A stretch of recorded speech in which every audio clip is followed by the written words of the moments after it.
안녕하세요. 안녕하십니까. 많이들 나오셨습니다. 성도님들 반갑습니다. 날씨가 많이 추워졌습니다. 그죠? 네. 내일 가을 한파가 내려졌습니다. 내일 아침 기온이 아마 10도 이상 차이 난다고 오면서 제가 뉴스를 들었습니다. 이 코로나 바이러스가 계속 지속됨에 따라서 이놈 코로나 바이러스는 전천후를 전천후. 이 독감은 겨울에 예방주사 맞고 겨울에 첫 시즌이 있잖아요. 이 코로나 바이러스는 전천후야. 계절에 관계없이 이게 계속 지다 보니까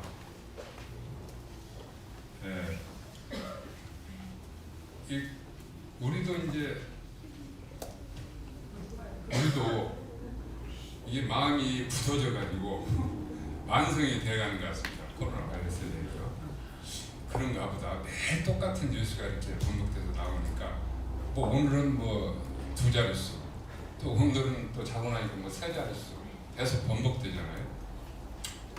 아까 정동우 형제 결혼에 대해서 말씀드렸는데 정동우 형제 다음 주에 결혼인데 그때까지 이게 방역 단계가 상향되지 않도록 저희 가족들도 이렇게 기도를 하고 있습니다. 성도님들도 기도해 주시기 바랍니다. 코로나 바이러스가 이렇게 계속 됨에 따라서 우리가 비대면 영상으로 이렇게 계속 예배와 집회를 가졌잖아요. 그럴 때 저한테 말씀을 주시는 말씀이 있었어요.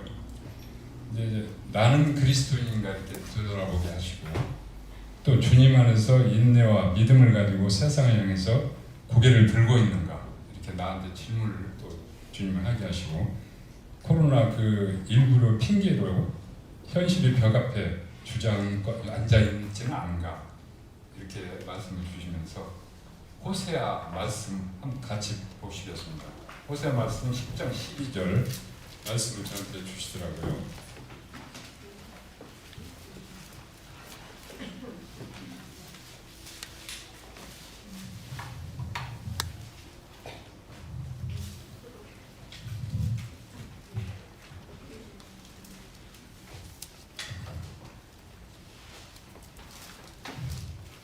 호세아서를 표지에서 제가 묵상하고 있을 텐데 이 말씀을 저희 마음에 와 닿게 하시더라고요. 10장 12절 제가 읽겠습니다. 너희가 자기를 위하여 의를 심고 공의를 거두라. 지금이 곧 여호와를 찾을 때니 너희 묵은 땅을 기경하라. 마침내 여호와께서 임하사 의를 비처럼 너희에게 내리시리라. 말씀을 주시더라고요. 그렇습니다. 아무리 좋은 땅도 좋은 옥토라도 할지라도 갈지 않으면 잡초가 생기고 또 점점 굳어지고 황무지가 되지요.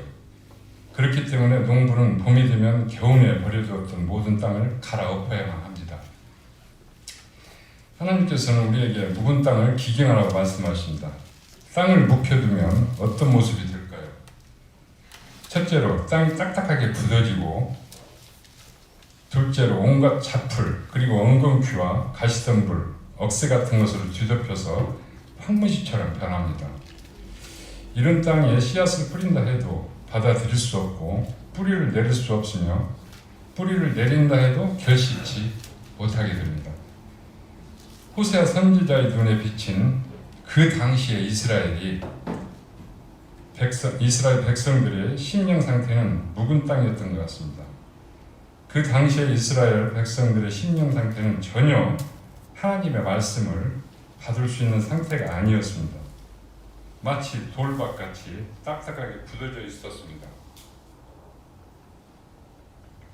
가장 큰 원인은 사랑의 열기에 있습니다.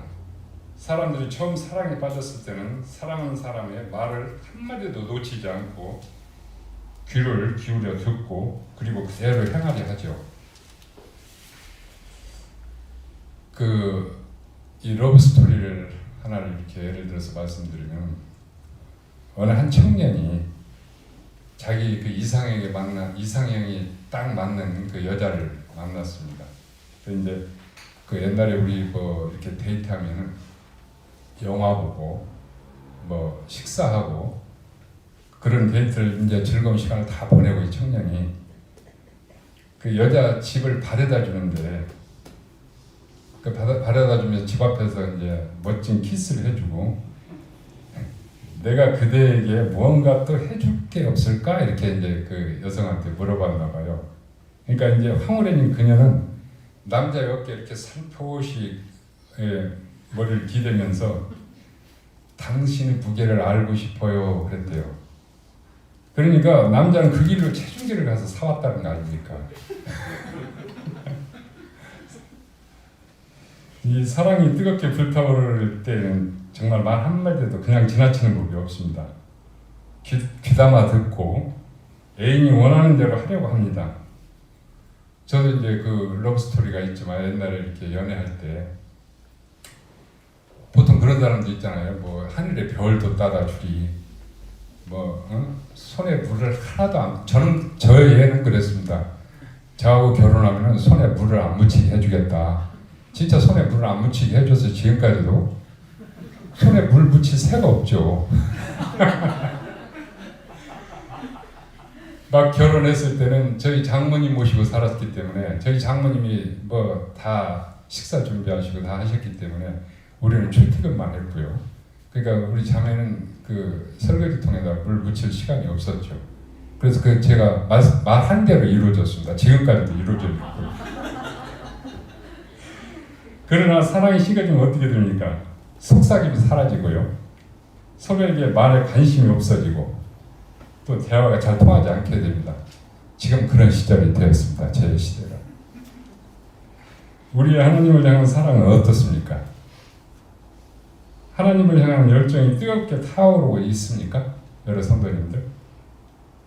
계시록 2장 2절에서 4절에 이렇게 말씀을 보시면 에베소 교회를 향해서 주님께서 칭찬과 책망을 이렇게 말씀을 하셨죠. 칭찬은요, 또 내가 참고 내 이름을 위하여 견디고 게으르지 아니한 것을 아노라. 이게 칭찬이었고요. 그러나 너를 책망할 것이 있으나니 너희 처음 사랑을 버렸느니라.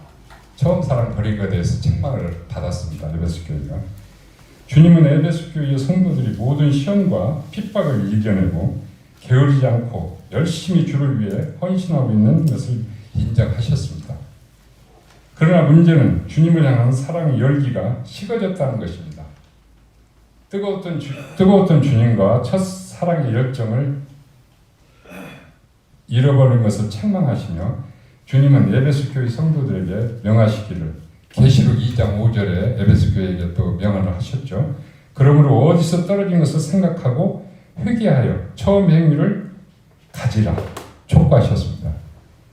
무엇이 주님을 향한 첫사랑의 뜨거움을 잃어버리게 합니까? 질문합니다. 주님께로 향한 뜨거운 열정과 사랑을 빼앗아 가는 것이 무엇입니까?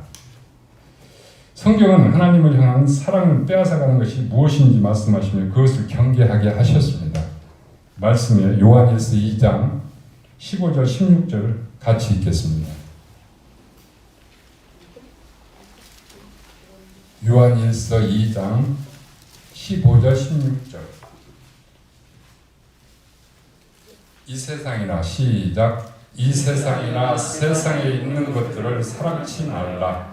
누구든지 세상을 사랑하면 아버지의 사랑이 그 속에 있지 아니하니 이는 세상에 있는 모든 것이 육신의 정욕과 안목의 정욕과 이생의 자랑이니 다 아버지께로 쫓아온 것이 아니요 세상으로 쫓아온 것이다.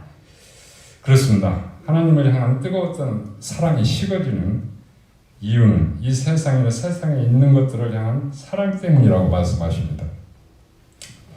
이 세상의 것들을 사랑하게 되면 하나님의 사랑이 우리 안에 있을 수 없고 하나님과 멀어지고 결국은 하나님을 멀리 떠나게 됩니다. 저희 교회도 그런 성도들이 많이 있습니다. 성경은 세상과 가까이 하고 세상과 짝이 되면 결국은 하나님과 뭐가 된다? 원수가 된다고 했습니다.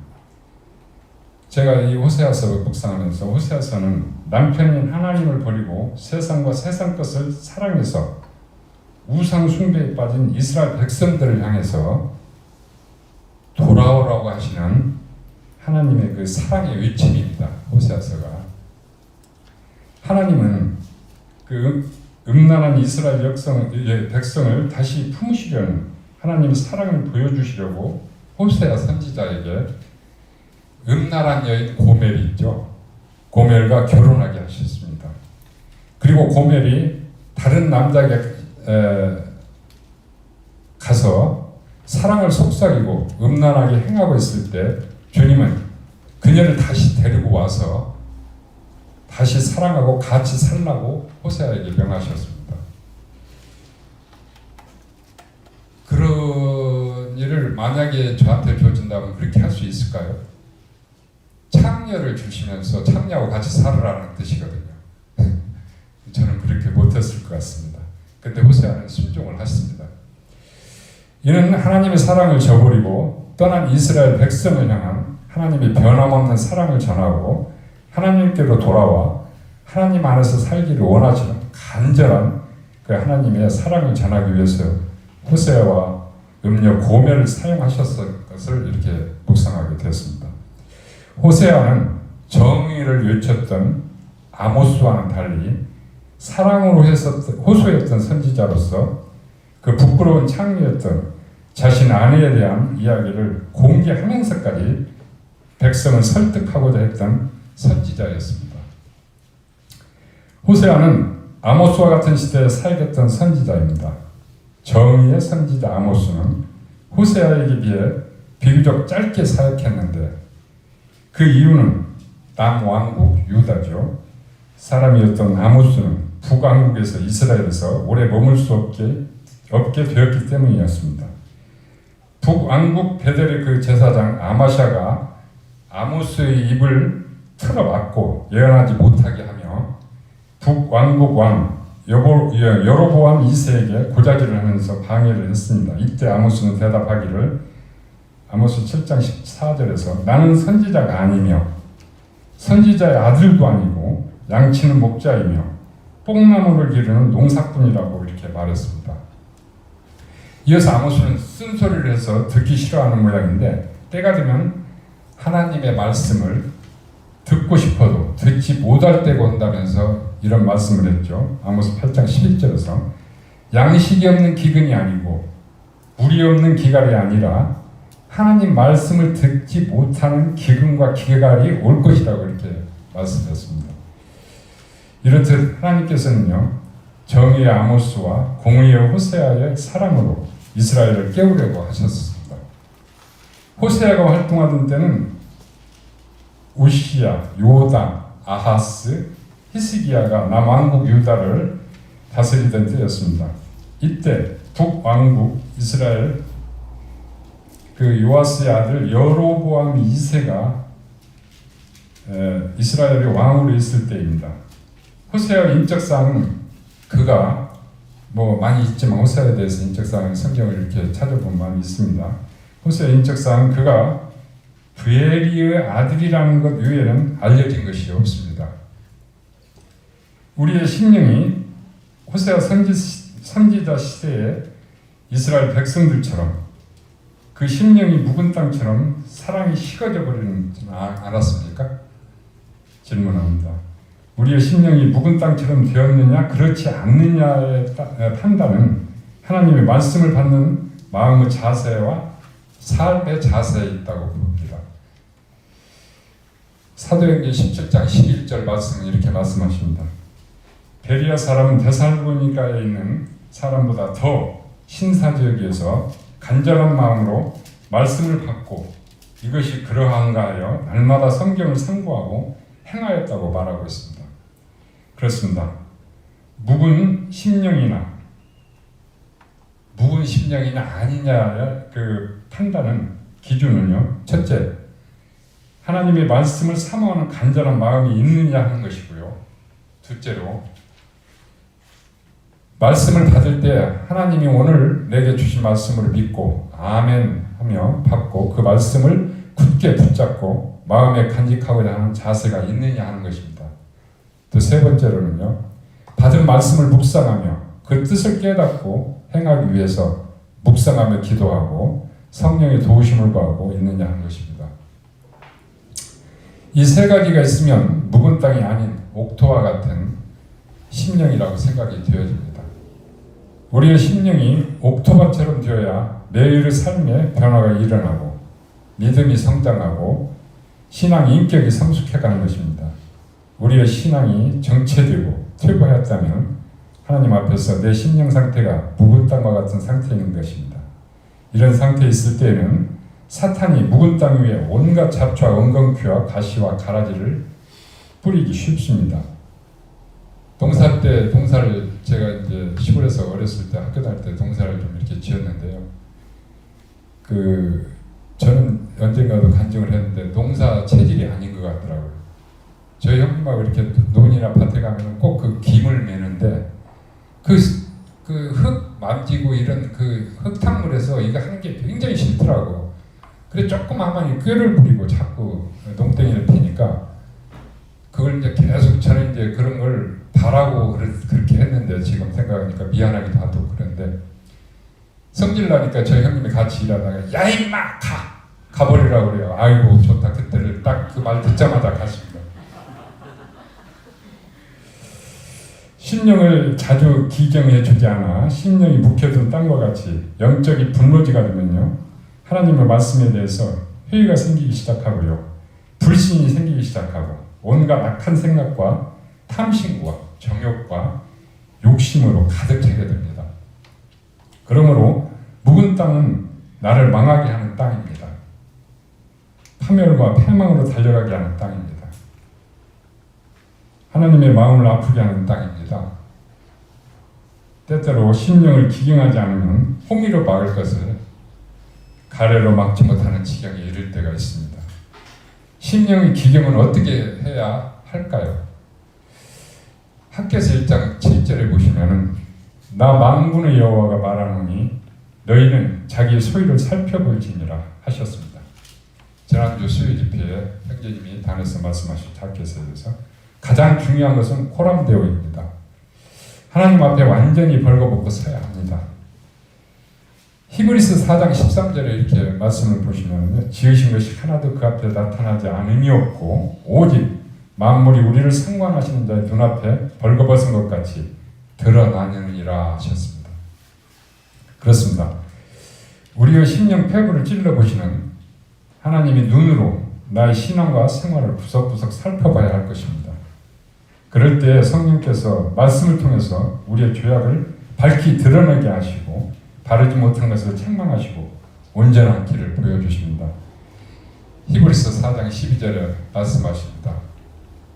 하나님의 말씀은 살았고 운동력이 있어 좌우로 날선 어떤 검보다 예리하여 혼과 영과 관절과 골수를 찔러 쪼개기까지 하며 마음의 생각과 뜻을 감찰한다고 이렇게 기록이 되어 있습니다. 말씀으로 우리의 심령을 기경해야 합니다. 주님께서 말씀하신 씨 뿌리는 자의 비유에서도 좋은 땅과 나쁜 땅 세 종류가 나오죠. 좋은 땅 옥토는요 열린 마음, 복음을 사모하는 마음으로 생각이 됩니다. 나쁜 땅은요 곧 길가의 밭과 가시떨기 밭과 흙이 얇은 돌밭 이 세 가지 밭이 상징하는 것은 다친 마음이라고 생각이 됩니다. 말씀 씨가 떨어질 때 좋은 땅은 30배, 60배, 100배의 결실을 맺는다라고 되어 있습니다. 가장 중요한 것은 하나님의 말씀을 겸손히 받아들여야 한다는 것입니다. 이방인에게 최초로 성령 받은 고넬료가 있죠. 고넬료가 베드로를 청하여 말씀을 들을 때 말하기를 어떻게 말했냐면요. 사도행전 10장 33절에 이렇게 말했습니다. 이제 우리는 주께서 당신에게 명하신 모든 것을 듣고자 하여 다 하나님 앞에 있나이다 라고요. 주의 종을 하나님이 세우셔서 말씀을 전할 때 하나님 앞에서 말씀을 받았습니다. 사도 바울도 데살로니가 교회 성도들에게 말씀하시기를 데살로니가전서 2장 13절에 이렇게 말씀하십니다. 이러므로 우리가 하나님께 쉬지 않고 감사함은 너희가 우리에게 들은 바 하나님의 말씀을 받을 때에 사람의 말로 하지 아니하고 하나님의 말씀으로 받으니 진실로 그러하다. 이 말씀이 또한 너희 믿는 자 속에서 역사하느니라 하셨습니다.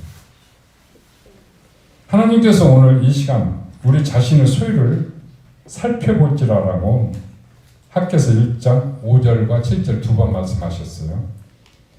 예배 생활, 기도 생활, 헌신 생활, 직분 생활, 하나님이 눈으로 직시하라는 말씀입니다. 그리고 기경하라고 말씀하십니다.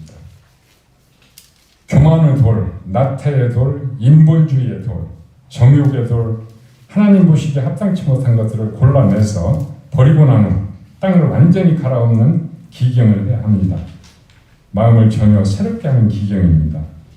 로마서 말씀에 12장 2절에 너희는 이 세대를 본받지 말고 오직 마음을 새롭게 함으로 변화를 받아서 하나님이 선하시고 기뻐하시고 온전하신 뜻이 무엇인지 분별하도록 하라. 전에 언제 형제님 단에서 말씀하셨죠.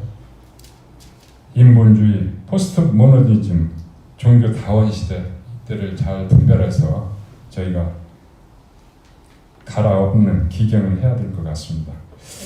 묵은 땅을 기경한다는 것은 하나님의 온전한 뜻이 무엇인지 찾고 그 거룩한 뜻을 따르고자 마음을 완전히 새롭게 하는 것입니다. 기경의 목적은요, 하나님의 말씀을 받고 그 거룩한 뜻을 깨달아서 그대로 행하고자 하는 것입니다. 거룩과 의로움이 하나님의 뜻인데 거룩과 의로움은 말씀을 통해서 이루어진다고 합니다. 거룩과 의로움이 하나님의 뜻인데 거룩과 의로움은 말씀을 통해서 이루어지는 것을 다시 한번 강조를 드립니다. 그런데 사탄은 말씀을 받지 못하게 하고 말씀을 받았을지라도 말씀을 지켜 행하지 못하도록 방해합니다.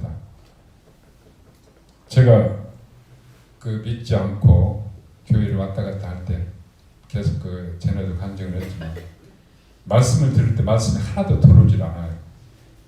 단에서 말씀하시는 형제님이 하나님의 말씀을 대언하시는데 지금에 와서 생각하니까 그게 하나님의 말씀이었는데 그 사탄은 그 말씀을 듣는 걸 방해하기 위해서 졸음과 딴 생각을 이렇게 머리에 심어줍니다.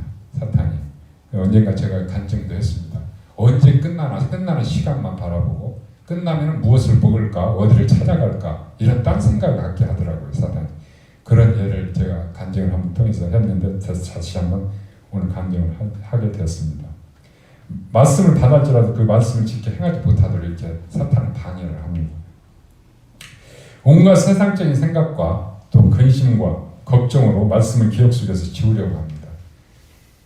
예를 들어서 그 사람이 떡으로만 살 것이 아니요 하나님의 입으로 나오는 모든 말씀으로 살 것이라고 성경을 말씀하시잖아요. 말씀을 들을 때 성령께서 감화하시고 결단하게 하셔서 그래 오늘부터 큐티를 철저히 해야겠다 다짐하고 실천에 옮기려고 하면 사탄은 방해를 합니다. 바쁘게 합니다. 또 피곤하게 합니다. 그래서 귀찮다는 생각을 넣어줍니다. 또 시작을 했는데 이거 왜 이렇게 어렵지? 또 재미도 없네. 아무 유익도 없네. 꼭 이렇게 해야 하나? 이런저런 생각으로 성령이 주신 말씀을 빼앗아 갑니다. 요즘 제가 아직까지는 하루도 빠지지 않고 아침 큐티에 이렇게 참여를 합니다. 말씀을 묵상하고 그럴 때 이런 생각이 들을 때도 있었습니다. 오늘은 그냥 이거 지나가면 안 될까? 이런 생각도 했었습니다. 그래서 이게 사탄의 방해가 이런 식으로 주어진다는 걸 느끼게 됐습니다. 어떤 경우에도 성령의 감동으로 주신 말씀을 마귀에게 빼앗기지 않고 승리해야 합니다. 이제 본문 말씀으로 돌아갑니다. 호세아서 10장 12절 제가 다시 한번 말씀을 읽겠습니다. 너희가 자기를 위하여 의를 심고 긍휼을 거두라. 지금이 곧 여호와를 찾을 때니 너희 묵은 땅을 기경하라. 마침내 여호와께서 임하사 의를 비처럼 너희에게 내리시리라고 말씀하십니다.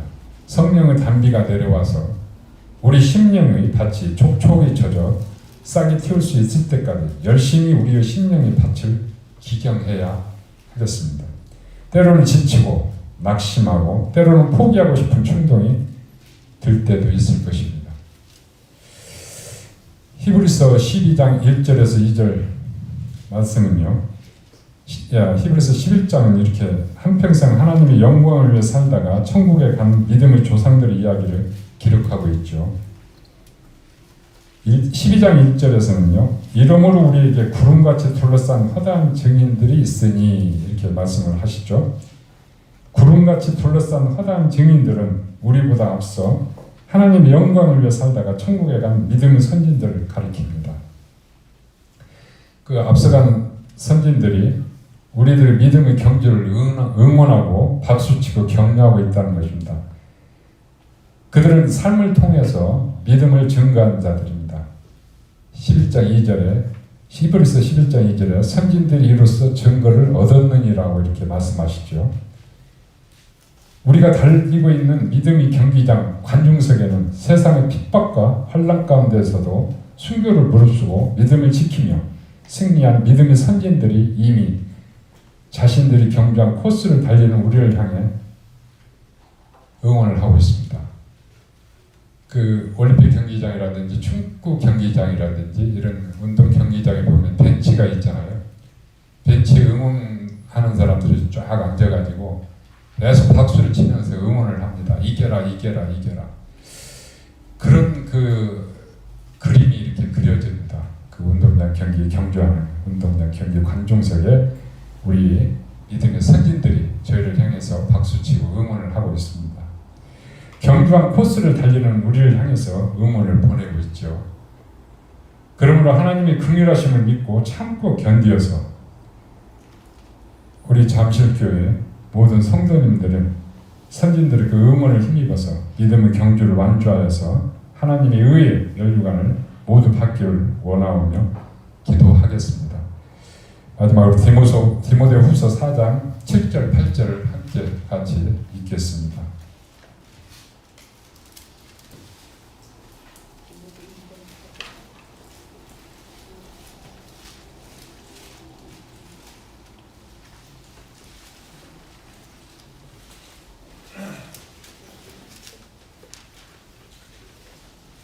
디모데후서 4장 7절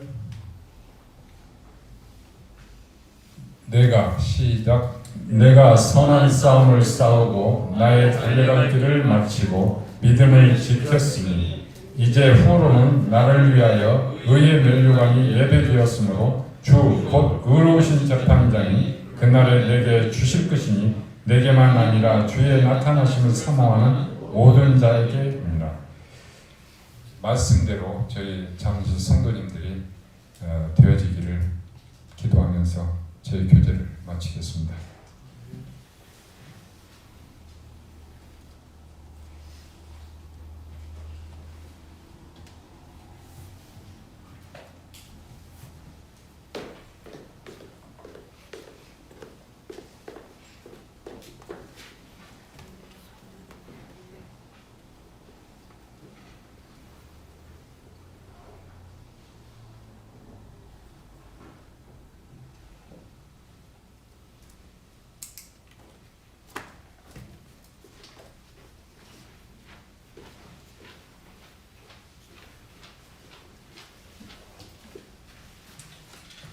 안녕하세요. 안녕하십니까. 잘 들려요? 네.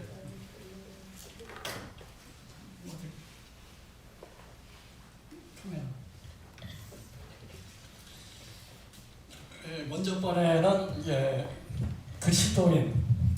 그리스도인의 아이디가 뭐냐 조금 그게 있었죠. 그리스도인의 아이디는 그리스도에 있다. 근데 이제 어떤 그리스도냐가 문제죠. 유대인들은 메시아 그리스도가 올 거는 알고 있었지만 그리스도께서 고난을 당하고 또 죽었다가 4일 만에 부활한다는 사실 그 예언이 있어요. 구약에. 그거는 받아들이지 않았죠. 오늘 그래서 우리가 믿는 그리스도인이 믿는 믿음이 뭔가를 조금 교제하도록 하겠습니다. 그리스도인은 그 행위가 아니라 어떤 행위가 아니라 도덕적인 행위나 그런 것이 아니라 믿음으로 의롭다함을 받은 사람들입니다. 그래서 로마서에 보면 복음의 진수인 로마서에 보면 구약의 아브라함이 하나님을 믿음에 그것이 그에게 의로 여겨졌다고 되어 있죠. 그러면 이제 아브라함이 믿은 믿음이 무엇이냐? 그거는 약속이었죠. 그러니까 그 성경은 하나님과 사람의 관계에 대한 이야기인데, 보이지 않는 하나님을 우리가 믿는다는 것은 그 관계를 맺는다는 것은 그 약속을 주셨을 때 그 약속을 믿는 것이 하나님과 관계를 갖는 겁니다.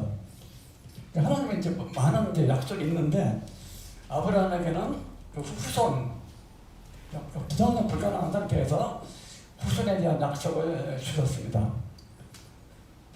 근데 그걸 왜 하나님께 위로 여겨주실까?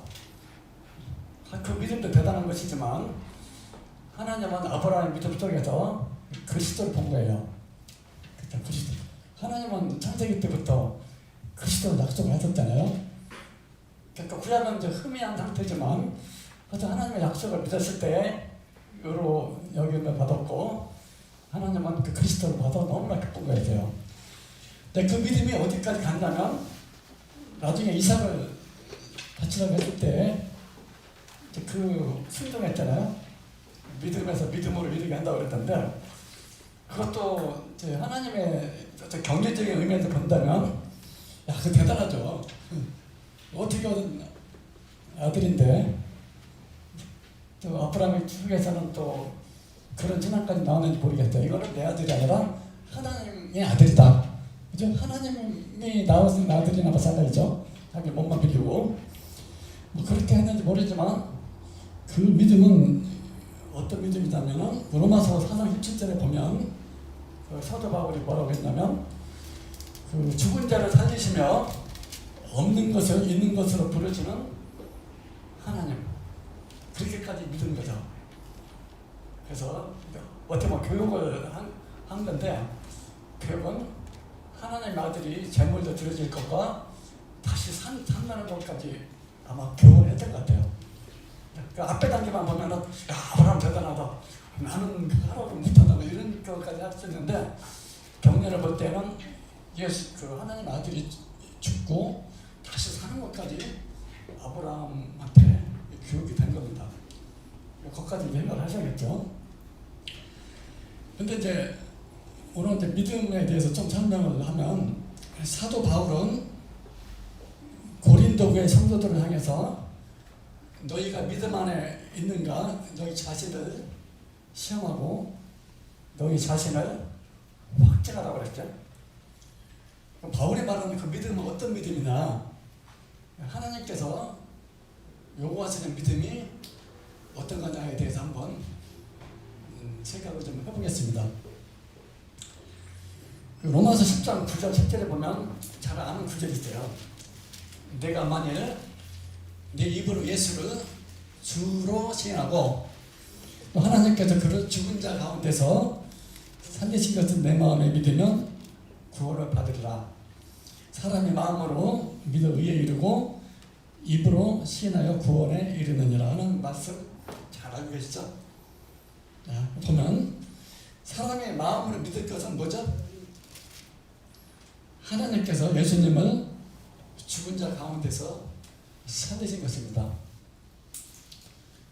그러니까 하나님께서는 예수 그리스도를 죽은 자 가운데서 살리신 것을 믿는 믿음을 의로 여기겠다고 정하셨대요.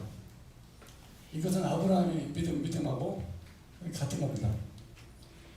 그러니까 구약의 믿음과 신약의 믿음에 하나님께서 죽은 자를 살리시는 그런 분이다까지 믿음이 되는 거죠. 그래서 이제 많은 사람들이 믿는다 그러는데 자신이 믿는 믿음이 어떤 믿음인지 확인을 좀 잘 안 하는 것 같아요. 그래서 우리는 예수님이 십자가에서 흘린 피로 말미암아 죄사함을 얻지만 성경은 이 대속의 믿음을 의로 여기신다고 하신 적이 없어요. 로마서 4장 25절에 보면 예수는 우리 범죄함을 인하여 내어짐이 되고 의를 의롭다 하기 위해서 의를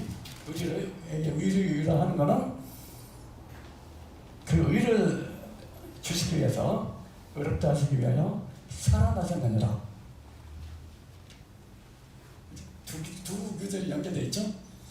그러니까 예수님께서 죽으신 것은 우리의 범죄한 것에 대한 죄값이고 우리가 의롭다 하심을 받는 것은 예수님께서 살아나셨기 때문입니다. 그래서 이제 우리 모임에서도 논쟁이 있었죠. 예수님 부활까지 믿어야 구원이다. 뭐까지도 다 설명해야 된다. 근데 사실 예수님의 죽으심을 전제로 해야 부활이 있는 거잖아요. 근데 이제 너무 균형 있게 좀 강조하자 하는 그때가 있었죠. 그래서 사실 죽음과 부활은 손등과 손바닥의 양면의 관계이기 때문에 사실 같은 면이 있는데 우리가 이제 부활적으로 좀 많이 좀 강조하자는 의미에서 제가 말씀을 드리는 겁니다. 그러니까 사람이 의롭다 하심을 받는 것은 예수님의 부활과 관계가 있습니다. 그러니까 부활이 참 중요해요. 예수님의 제자들도 예수님 십자가에 돌아가실 때는 다 도망갔어요. 다 도망갔죠. 그렇게 예언을 했는데도. 근데 예수님 부활하고 나서 또 계속 가르침을 받고 하면서부터 그냥 그 전에 예수님 돌아가신다는 의미가 십자가의 의미가 무엇이다. 예수님이 이 세상에 그 전에 성육신 해가지고 오신 게 뭐다. 그 의미가 다 풀어졌잖아요. 그 부활이 받기 때문에 제자들이 힘이 난 거죠. 그리고 다 깨닫게 되고. 그래서 하나님께서는 그 대속의 믿음만 갖고는 안 되고 죽은 자 가운데서 예수님이 부활하신 사실까지 이제 그 부활의 생명을 가지기를 원합니다. 사실은 상식적으로도 부활이 왜 중요하냐면 사람이 감옥에 갔는데 죄를 져서 감옥에서 계속 있으면 어떻게 되는지 모르잖아요. 근데 그분이 이제 죄값을 다 치웠다든가 이제 재판에 나고 상관이 없게 되면 나오잖아요. 나왔을 때 비로소 죄값을 받았다는 것이 증명이 되잖아요. 그래서 부활이 중요한 거죠. 이스라엘 백성이 대속의 제물을 주더라도 제사장이 이제 성소에 들어갔는데 제사장이 안 나오면 불안한 거죠. 밖에서 어떻게 된 거냐. 제사장이 드디어 딱 나와가지고 하나님께서 받으셨다. 우리 죄가 속죄되었다 하고 딱 선언하면은 그때 완전 축제죠. 축제. 대속죄일이 그 기념일이잖아요. 기념. 그 축제 나중에 축제를 하는 게 뭐냐면 하나님께서 받으셔서 증명이 됐기 때문에 그런 거죠. 제사장까지 나와야 되잖아요. 그래서 영원한 생명은 부활 생명이죠. 죄사함이 곧 영원한 생명은 아닙니다. 이제 십자가에서 흘리신 피는 죄에 대한 하나님의 진노를 막아서 하나님과 사람 사이의 화목제 할 수 있는 그것도 하나님이 하신 일이죠. 하나님의 엄청난 수고를 하셨는데 그러나 단기적으로 다 아는 얘기지만 시작시대에 있는 우리는 다 아는 얘기지만 그 당시 구약시대에서는 이런 것도 좀 맞겠대요. 그래서 만약 예수 그리스도의 부활이 없었다면 하나님의 엄청난 수고는 헛될 수도 있는 거죠. 그래서 부활하심으로 말미암아 죽으심의 의미와 내용을 말씀하실 수 있게 된 겁니다. 그러니까 우리가 은혜 받았다는 그 내용을 가지고 은혜 받았다는 것만 갖고 중요하게 여길 것이 아니라 하나님께서 중요하다고 하는 것이 그 말씀에 근거해서 우리가 갖고 있어야 됩니다. 그래서 초대교회는 막 애치고 다녔잖아요. 예수가 부활하셨다. 그리고 주가 그리스도가 되게 하셨다. 예수는 주가 그리스도다. 예수는 부활하셨다. 초대교회 때 제자들이, 그 사도들이 외친 그 중요한 제목입니다. 그러니까 이제 그 사도 베드로도 저기 유대인들에게 그 오순절날에 막 외쳤잖아요. 너희가 못 박은 예수를 하나님이 주와 그리스도가 되게 하셨다.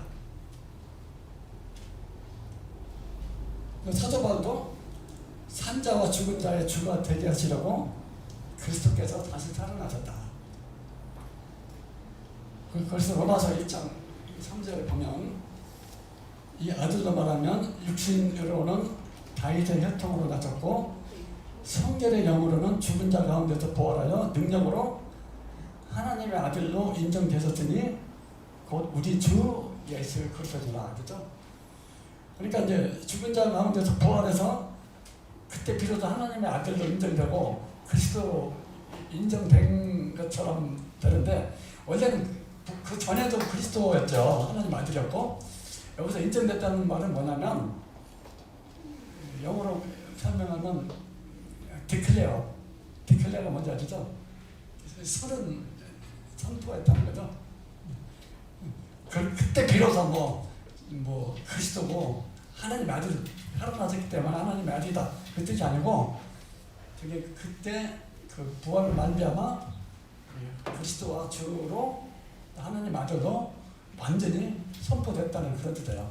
번역할 때.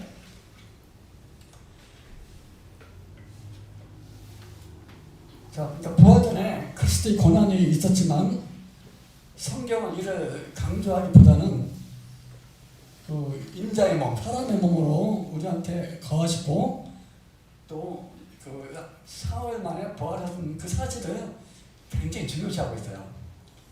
물론 고난을 뭐 폄하하자는 뜻은 아니고, 어디 고난 당했다는 말은 많이 나오지만 고난 그 자체에 대해서는 그렇게 물론 이제 이사야서에 채찍에 맞고 막 이렇게 어린 저기 뭐 잠자방 양같이 끌려가는 그런 건 나오지만 그 고난은 그 자체에 대해서는 그렇게 그 상상하게 신약 성경에서는 그렇게 묘사는 하고 있지 않아요. 사실대에서. 근데 이제 저도 그랬어요. 확실하게 복음에 대해서 믿기 전에 그러니까 아마 중학교 때인가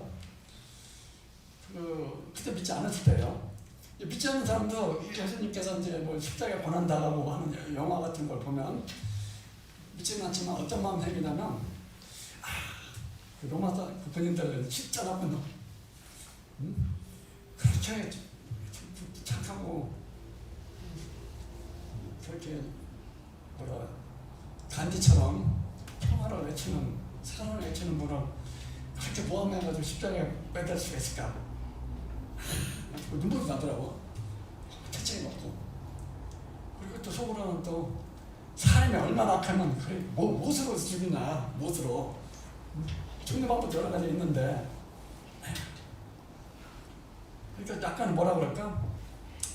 그러니까 폄하하자는 뜻은 아니에요. 그러거나 폄하하자는 뜻은 아니고 뭐 감성풀이라고 그럴까? 그렇게 해가지고 그래서 믿어야지. 사실은 이제 중요한 거는 고난을 당하는 의미와 그 후에 그걸 함으로써 뭐가 이루어진다 이런 게 이제 잘 들었으면 복음까지 완전히 깨닫는 건데 안 믿는 사람도 그 영화 있잖아요. 요새 멜 깁슨이 나온 영화 패션 오브 크라이스트인가? 그거 보면 막 눈물 나온다니까요.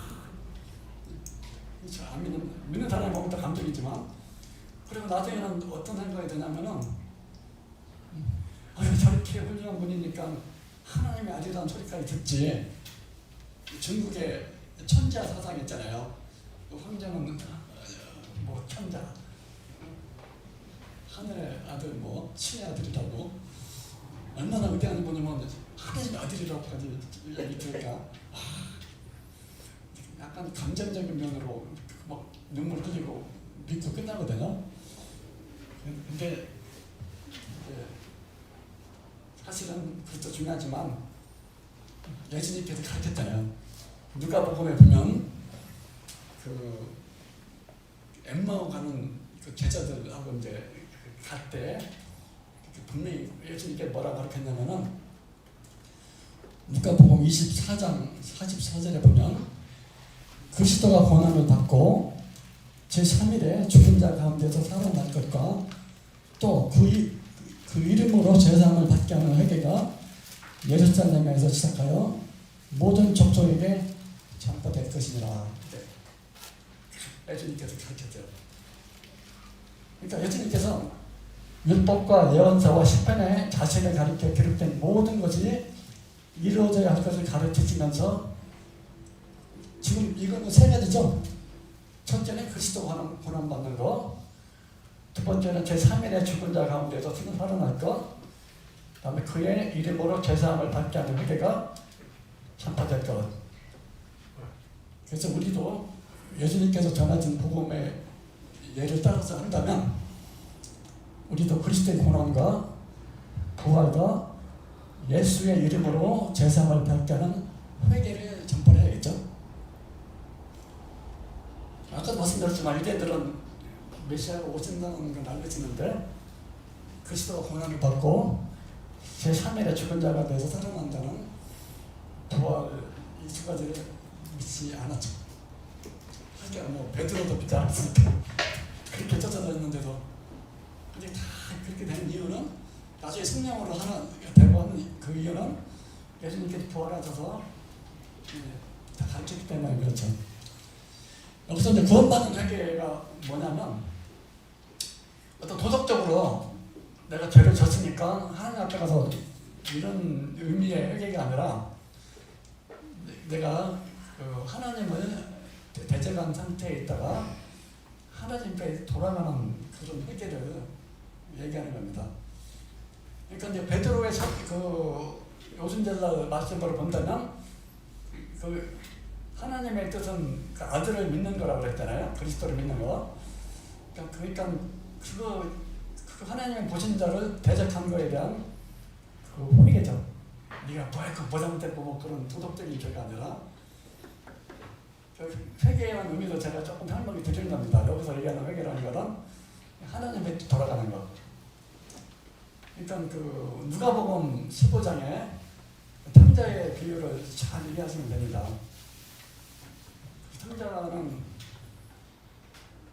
그 탕자가 뭐를 나중에 돌아가서 내가 아버지와 하늘에 뭐 죄를 졌다고 그랬잖아요. 무슨 죄를 졌죠? 탕자가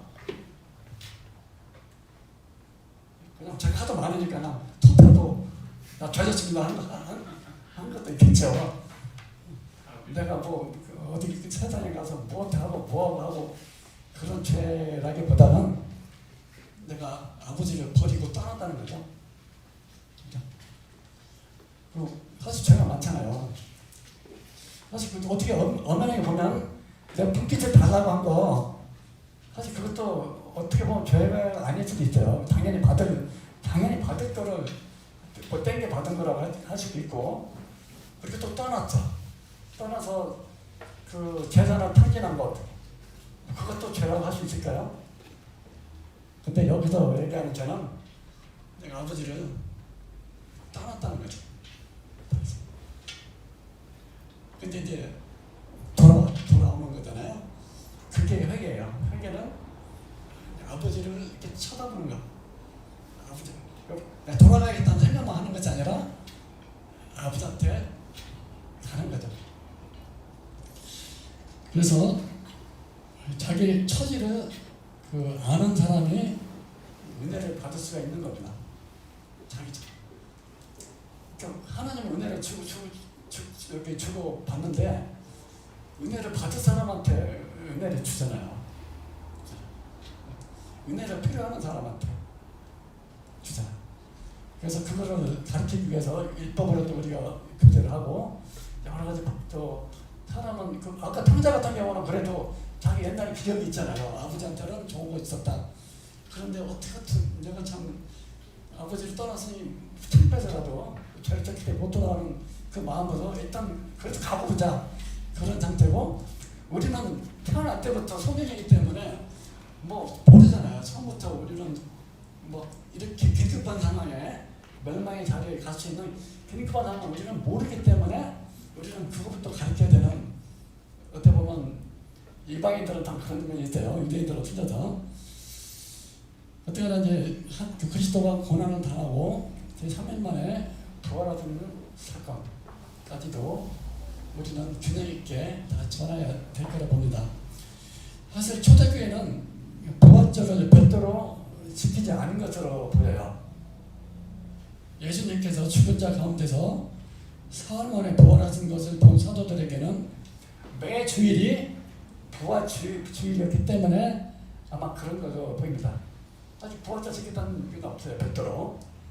나중에 뭐 콘스탄틴 황제 나오고 해서 또 헷갈리고 그러는데, 초대교회는 별도의 부활주일이 없을 정도로 예수 그리스도의 부활을 날마다 전했습니다.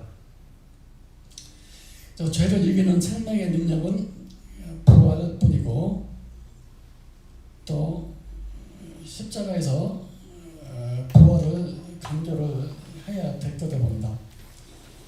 자, 사실 그 죽으심이 없으면 부활도 없어요. 그래서 우리가 십자가로 이제 전할 때 사실 부활도 존재를 하면서 이제 하고는 있지만, 그래도 그 부활의 의미, 우리 이제 요한복음 3장 16절 내용이 그거잖아요. 하나님이 세상을 이처럼 사랑하사 독생자를 주셨으니 누구든지 저를 믿으면 멸망치 않고 다 뭡니까? 영생을 얻게 하려 하시니라. 영생 얻는 거는 주님께서 부활하셨잖아요. 그리고 우리 주님께서 그 인자의 몸으로 또 이 땅에서 마지막 기적을 보인 거는 부활이죠. 마지막이면서 어쩌면 유일한 표적일 수 있어요. 여기 예수님께서 말씀하셨잖아요. 단 한 가지 표적밖에 보일 것이 없다. 요나의 표적이죠. 요나의 표적. 최고의 표적이고 마지막 표적은 인자가 살아난 거죠. 아버지 하나님 살아나신 것이 아니라 인자가 살아났죠. 사람의 몸으로 그 사망을 이긴 거죠. 사람의 증거, 사람의 몸으로 이긴 거예요. 하나님의 말씀을 이기면 좋겠지만 그 죄의 그 재성을 받는 원리가 사람으로서 사람을 정복해야 돼요. 죄 없는 사람이 정복해야 되죠. 우리는 죄가 있어서 이길 수가 없죠. 인자대문이다 심판하는 권세를 줬다고 그랬잖아요. 네. 하나님의 이긴 건 의미가 없어요. 그게 어떤 거랑 마찬가지냐면, 전에도 말씀드렸는데 대학교 수험을 보는데 다음 달에 12월 달인가 이번에 12월 달에 수능 시험을 보는데 아들이 시험 봐요. 참 안타깝죠. 근데 아버지가 그 유명한 교수예요.